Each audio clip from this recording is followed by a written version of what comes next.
काट बोआइल नामुमकिन बा पाँव धइल। अपने खास देखल ना चाहे प्यार के दुश्मन लोग भइल।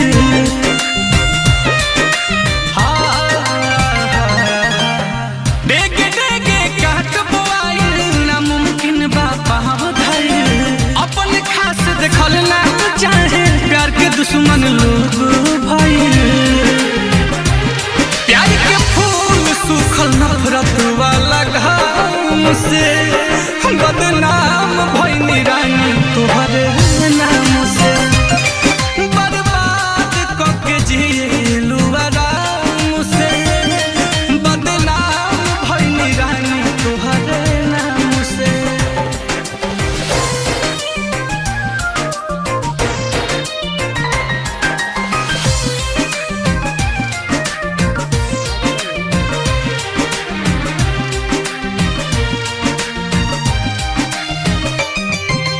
सपना टूटल शीशा जैसे दिल चकना चूर भइल।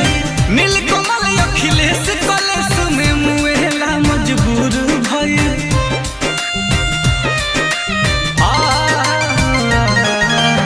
सपना टूटल शीशा जैसे दिल चकना चूर भइल। नीलकमल अखिलेश कलेश में मुएला मजबूर भइल। तू सलामत रह जी रही राम से बदनाम भइनी रानी तोहरे नाम से।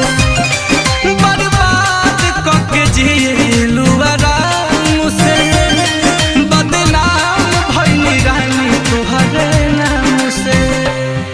दुनिया में जियल मुश्किल भइल अब जख्म दिल